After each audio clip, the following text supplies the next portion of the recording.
Peut-être oui, pour rappel, par rapport à un ouvrage que j'ai publié sur mon terrain au Niger, qui s'appelle Gomba Hausa, dynamique du changement dans un village sahélien du Niger, que j'ai écrit avec Waziri, qui était un de mes doctorants. Et là aussi, bon, j'ai essayé un peu de faire le point par rapport à un terrain que j'ai découvert, en fait, que je ne connaissais pas, en fait, mais un terrain à la fois villageois, mais en même temps, quand même, qui a dans un pays musulman, en fait. Et c'est un terrain que j'ai trouvé intéressant parce que, pour moi, c'est l'exemple même de la, comment dire, euh, de la multiplicité de l'islam, quoi, en fait. Donc, on peut vraiment pas parler d'islam en général.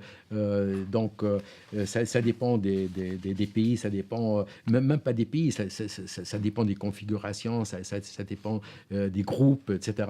Donc, j'ai trouvé que c'était extrêmement intéressant pour situer cette diversité, finalement, religieuse, mais en même temps, aussi comme quoi en fait l'islam n'est qu'un langage parmi d'autres en fait, et que c'est pas le langage prééminent, quoi, et que c'est pas des sociétés non plus qu'on peut enfermer dans, dans, dans, dans, dans une lecture religieuse.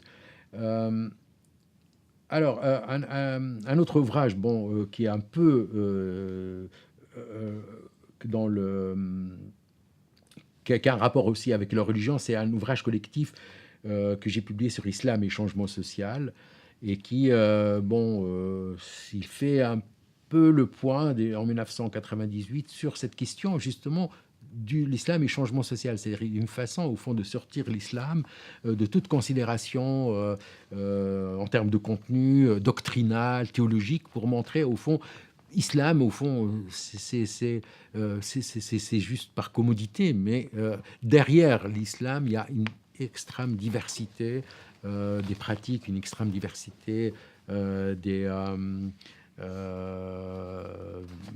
des sociétés, etc. Bon, voilà. Sinon, alors, le dernier ouvrage que j'ai publié, c'est en 2018, donc c'est cette année encore, c'est sur le cannibalisme, donc le goût de l'autre, fragment d'un discours cannibale. Euh, alors, c'est un livre qui, au fond, m'a pris beaucoup d'années, enfin, dans la mesure où j'ai fréquenté cette problématique, où je la fréquente depuis très longtemps, déjà dans mes cours, aussi à travers un certain nombre de publications que j'ai faites, par exemple dans Gradiva, euh, Cannibalisme et métaphore de l'autre, ou bien la question de la preuve du cannibalisme, qui a été pour moi le prétexte pour analyser la question de la preuve, quoi, en fait. Qu'en est-il de la preuve? Et puis bon, on sait très bien qu'il y a beaucoup de débats. Est-ce que le cannibalisme a existé ou il n'a pas existé? Le cannibalisme préhistorique a-t-il existé ou est-ce une invention, etc. Donc pour moi, c'était le prétexte finalement de revisiter épistémologiquement, bien sûr aussi du point de vue de l'histoire et du point de vue de l'objet anthropologique, mais aussi épistémologiquement la question vraiment de la preuve, quoi, en fait. Comment peut-on faire preuve en anthropologie? Et là, on se casse la tête encore aujourd'hui, quoi. C'est des controverses et puis c'est toujours indécidable.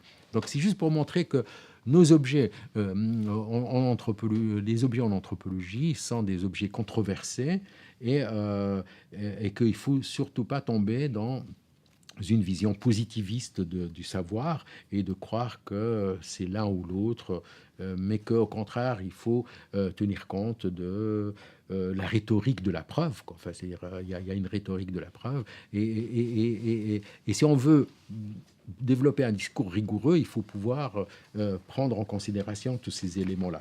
Donc, le cannibalisme est une problématique qui a traversé d'une façon ou d'une autre. Et puis, depuis 4 ans ou 5 ans, j'ai décidé de travailler là-dessus, quoi. Enfin, c'est-à-dire de me consacrer à ce phénomène et puis d'écrire un ouvrage qui ne reprend pas des éléments que j'ai écrits par ailleurs, etc., mais qui, qui, qui essaie d'analyser le phénomène dans ce qu'il m'a semblé relever à la fois enfin, je dirais pas que c'est un travail d'exhaustivité, bien sûr, ça n'existe pas.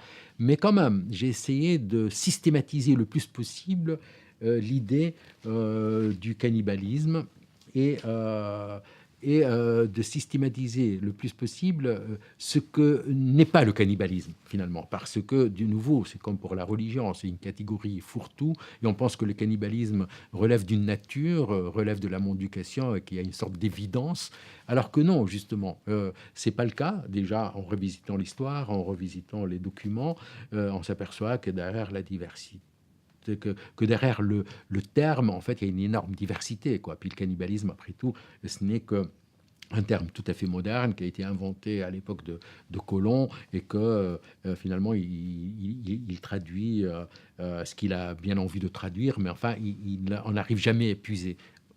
On ne peut jamais épuiser le cannibalisme. Et c'est ça peut-être l'intérêt du cannibalisme, c'est que il reste complètement ouvert, une porte ouverte, et au fond, c'est un fait raconté, et on en redemanderait toujours, quoi. Enfin, donc, ça n'en finit jamais.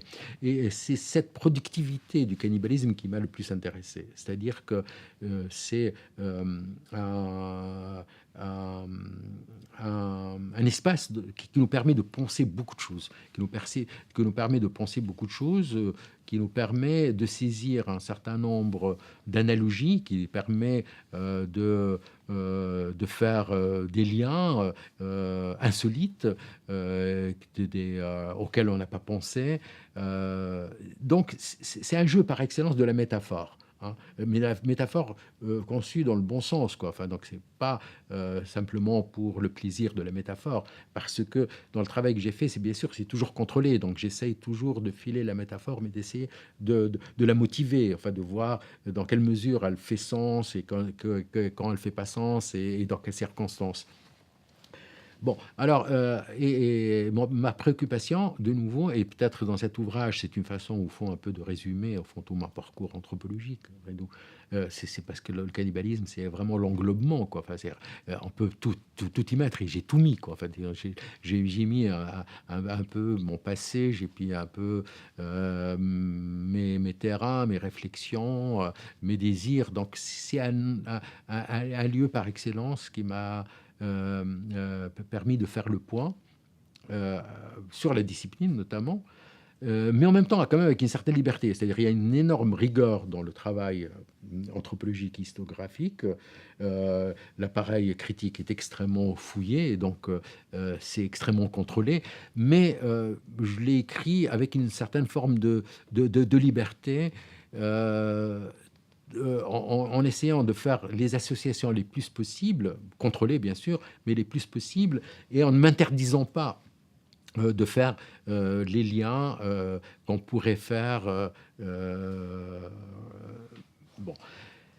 Alors, j'ai construit cet ouvrage comme un ensemble de considérations qui nous emmène du malentendu culturel, parce que le cannibalisme est un lieu de malentendu culturel par excellence, parce qu'au fond, on ne sait pas très bien ce que c'est que le cannibalisme. Mais par contre, il a la particularité de susciter toujours du stéréotype, ou de susciter toujours du malentendu ou de l'accusation. Donc, rien que ça, ça nous permet de saisir un certain nombre de choses. Ce qui m'a intéressé, c'est aussi à travers les récits de voyage ou les romans d'aventure. Donc tout un imaginaire, tout un univers qui est traversé par cette considération du roman d'aventure comme éducation sentimentale, en fait, comment le cannibalisme est un prétexte pour à l'édification des jeunes générations, etc. La question je l'ai dit, du malentendu culturel, comment en fait l'accusation de cannibalisme, elle est universelle. Donc s'il y a un véritable universel dans le cannibalisme, c'est bien l'accusation. Hein, mais souvent c'est pas avéré, mais enfin peu importe. L'idée c'est qu'il y a toujours un cannibale de soi-même. Enfin, il y a toujours un cannibale quelque part, quoi, en fait. Et le cannibale, c'est toujours l'autre. D'ailleurs, comme le dit Lacan, le magique, c'est toujours l'autre. C'est jamais soi-même. Bon, alors, ça m'a permis aussi de traverser, bien sûr, le discours amoureux, quoi. euh, qui est bien sûr, on le sait, qui est truffé de considérations cannibaliques, enfin, et qui bien sûr renvoie bien sûr euh, à la pulsion cannibale freudienne, enfin, bon, l'amour dévorant, etc. Et ça, l'anthropologie, elle a bien montré en fait l'importance des métaphores culinaires, des métaphores cannibales. Là, ça m'a permis aussi d'analyser au fond, les fictions savantes autour du cannibalisme. Comment, en fait, Freud a fondé le mythe d'Oedipe, enfin, comment il a fondé, au fond, sa théorie psychanalytique sur le mythe d'Oedipe et donc sur l'ingestion du père. Donc, le cannibalisme comme un fait primordial. Donc ça m'a permis en fait de l'analyser puis de montrer finalement une lecture au fond ethnocentrique aussi que fait Freud de la horde du père, mais qui, ça ne fait rien, même si elle est ethnocentrique, elle a quand même sa valeur, quoi. Elle a une valeur heuristique qui nous permet de mieux de comprendre en fait l'usage de la fiction dans la théorie psychanalytique. C'est-à-dire en fait que Freud, quelque part, il avait besoin de cette fiction pour asseoir sa théorie de la pulsion. Bon, mais enfin, je vais aller très vite, mais la même chose chez Marx. Chez Marx, on trouve aussi la métaphore cannibale, la métaphore marchande. Et de nouveau, ce qui est intéressant, c'est que la métaphore, le cannibalisme nous permet de penser beaucoup de choses, et notamment ce qui n'est pas lui. Hein. C'est vraiment un imaginaire extrêmement productif. Et Marx a utilisé la métaphore de la mondication et la métaphore du vampirisme pour dénoncer enfin, le capitalisme et pour dénoncer l'appropriation de la plus-value enfin, du travailleur. Quoi. Enfin, bon, même si je le dis, donc Marx, en fait, il a été peu charitable avec les cannibales dans la mesure où il l'a considéré comme un phénomène, bien sûr, contre nature, comme un phénomène. Il en a fait une lecture littérale, quoi. Enfin, c'est la modification de l'homme par l'homme, alors que le cannibalisme est un phénomène symbolique par excellence. Ça ne fait rien en fait. Ce qu'il en a fait, c'est une lecture distanciée du capitalisme, en montrant en fait comment le capitalisme, au fond, est en quelque sorte une contre-nature dans la mesure où justement il s'accapare la valeur travail et il s'approprie physiquement cette force de travail. Donc, ça a rempli une fonction heuristique, etc. Donc, bon, bien sûr, je ne vais pas faire je vais pas faire à la liste de tous les chapitres, mais ce qui m'a intéressé, c'est qu'à travers le cannibalisme, je fais un voyage dans l'histoire et un voyage dans l'anthropologie vers notre modernité, toujours pour saisir finalement ce qui nous travaille aujourd'hui et pour analyser notamment le panoptique, en fait, comment en fait, le cannibalisme de l'œil, quoi, en fait, c'est-à-dire au fond comment la surveillance et aujourd'hui à travers l'internet, etc. En fait, comment on arrive à une cannibalisation en fait à travers l'œil qui prend des proportions qu'on n'a jamais vues, quoi. Enfin, donc l'internet, c'est véritablement un cannibalisme terrible, quoi. C'est-à-dire, l'internet nous pénètre, enfin, il n'y a pas un interstice qui n'est pas qui, qui, qui, euh, qui n'est pas couvert par Internet. Et donc, bien sûr, on est dans le métaphorique, mais c'est une forme, c'est une métaphore qui nous permet en fait de saisir cet englobement du monde, cette bon, oui, bien sûr, puis d'autres, enfin, par exemple, enfin, toute la dimension des os humains, quoi. Enfin, les os humains, c'est une forme de cannibalisme, quoi. C'est-à-dire cette vision qui a consisté à travers la muséographie, qui a consisté à travers les expositions universelles, etc., au fond, à manger le monde, quoi. C'est-à-dire à le mettre en exposition, à le mettre à l'étaler, mais aussi à le consommer, quoi. Enfin, voilà, bon, ça c'est aussi un chapitre qui m'a beaucoup intéressé. Bon, je crois que je vais pas, je vais pas oui, bien sûr, le rapport homme-animal, quoi. En fait, ça, c'est extrêmement important, en fait, cette phagocytation de l'animal et puis, en même temps, comme je l'ai dit tout à l'heure, notre propre phagocytation. Donc, ce travail d'autophagie, en fait, qui en résulte. Voilà, grosso modo. Donc, le souci, il est à la fois épistémologique, le cannibalisme comme le moyen de prospecter un certain nombre de métaphores qui nous éclairent sur notre modernité ou sur des pans entiers de notre modernité.